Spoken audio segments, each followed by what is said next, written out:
오늘 소개할 책은 바로 박찬욱 감독의 최신작 어쩔 수 없다의 원작 소설입니다. 여러분, 오늘 갑자기 해고 통보를 받으면 뭐부터 떠오르세요? 퇴직금, 다음 달 월세, 아이 학원비. 머릿속에서 숫자가 폭포처럼 쏟아지죠. 그리고 어느 순간 이런 생각이 듭니다. 이렇게 살려고 그렇게 열심히 한 게 아닌데. 오늘 소개할 소설의 주인공 버크도 그랬습니다. 그런데 버크는 여기서 멈추지 않아요. 그는 살아남기 위해 사람들을 지워나갑니다. 그리고 더 무서운 건 우리가 그를 완전히 미쳤다고만은 말하기 어렵다는 거예요. 오늘 영상에서 딱 3가지를 가져가실 거예요. 첫 번째, 왜 해고가 한 사람을 무너뜨리는 게 아니라 가족 전체를 부수는지. 두 번째, 버크의 선택이 괴물의 이야기가 아니라 시스템의 이야기인 이유. 세 번째, 그리고 우리가 이 시대에서 무너지지 않고 살아남는 현실적인 방법. 끝부분에선 질문 하나를 던질 겁니다. 버크는 정말 한 개인의 악이었을까요? 오늘 소개할 책은 바로 박찬욱 감독의 최신작 어쩔 수 없다의 원작 소설입니다. 바로 배경은 1990년 초반 미국. 당시 제지 산업은 공장을 캐나다로 옮기고 수많은 노동자들이 하루아침에 일자리를 잃습니다. 구조조정, 효율화. 단어는 세련됐지만 그 뒤에 남은 건 갑자기 쓸모 없어진 사람들이었죠. 그리고 이건 미국의 과거 이야기가 아닙니다. 우리도 제조업이 떠나고 이제는 사람의 자리를 AI가 대체하는 속도가 점점 빨라지고 있으니까요. 소설의 제목처럼 해고는 도끼입니다. 나뭇가지를 쳐내듯 사람을 잘라내는 세상. 그 세상 속에서 버크의 이야기가 시작됩니다. 그리고 여기서부터가 진짜 무섭습니다. 버크는 평범한 가장이었습니다. 매일 출근하고 가족을 부양하고 크게 욕심 부리지 않고 살던 사람. 그런 그가 실직을 당합니다. 그리고 알게 되죠. 자기가 원하는 자리에 사람들이 줄을 서 있다는 사실을. 그때부터 버크의 머릿속은 한 문장으로 정리돼요. 이건 바로 전쟁이야. 그리고 그는 경쟁자들을 제거하기 시작합니다. 살인이라는 방법으로요. 처음에는 손이 떨렸겠죠. 잠도 못 잤습니다. 그런데 인간은 무서운 존재입니다. 한번 정당화가 시작되면 죄책감은 점점 둔해집니다. 버크는 스스로 말합니다. 어쩔 수 없어. 시스템이 날 미치게 만든 거야. 사회가 날 미치게 만든 거야. 이런 생각이 소름 돋는 이유는 어쩌면 너무 익숙하기 때문입니다. 목적을 위해 수단을 합리화하는 논리. 우리도 일상에서 너무 자주 듣고 너무 자주 쓰고 있는 말. 버크의 아내는 긴축 생활을 받아들이면서도 남편과 같이 이 위기를 건너고 싶었습니다. 그런데 남편은 점점 단절되어 무너지는 자존심, 말할 수 없는 비밀, 혼자만의 전쟁에 빠져 있습니다.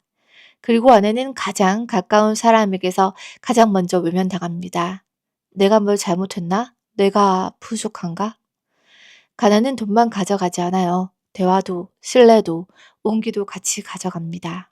그리고 아들 빌리, 원하는 소프트웨어를 살 돈이 없자 절도를 택합니다. 그는 징역형을 살지 않기 위해 거짓말을 선택합니다. 다음엔 더 쉬워지겠죠? 무감각해지고 아무렇지 않아질 겁니다. 어디서 많이 본 흐름이죠? 아버지가 걸어간 길을 아들이 따라 걷는 겁니다.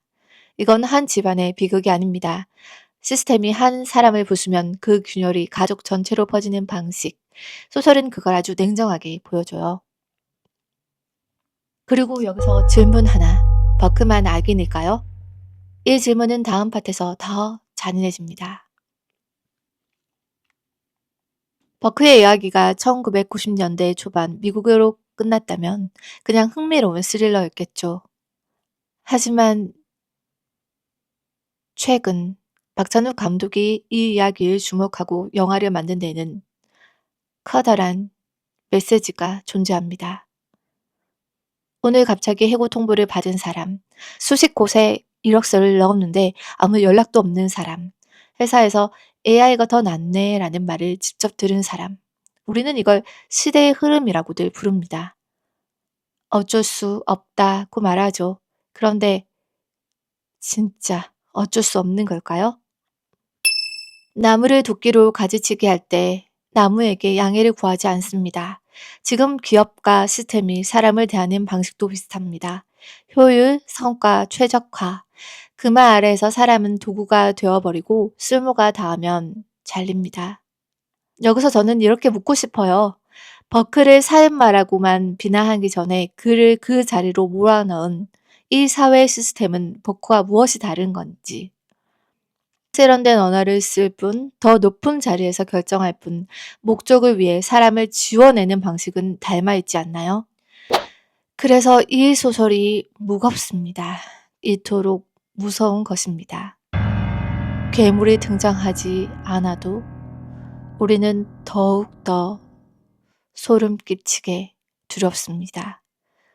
우리가 사는 방식 그 자체가 괴물일 수 있다는 걸 보여주니까요. 그럼 우리는 뭘 할 수 있을까요? 이 소설을 읽고 저는 한 문장이 계속 남았습니다. 당신은 일자리가 아니다.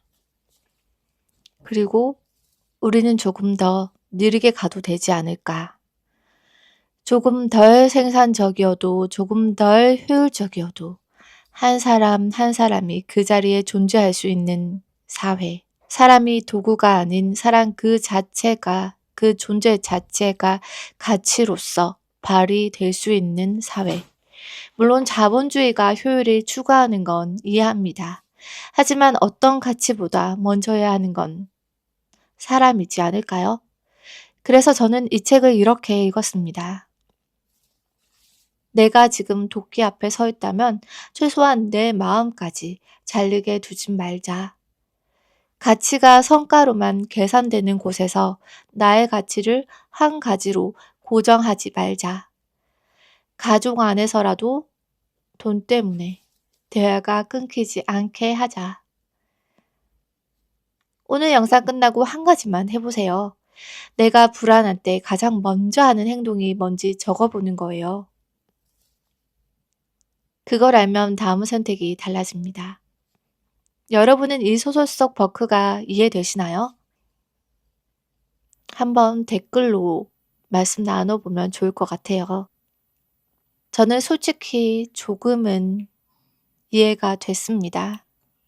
그리고 그가 결국 원하는 자리에 앉게 되길 조금은 응원을 했던 것도 같아요. 그런 제 자신이 아주 소름 끼치게 무서워지긴 했습니다. 이해된다는 건요, 우리가 이미 그 시대 안에 있다는 뜻이니까요.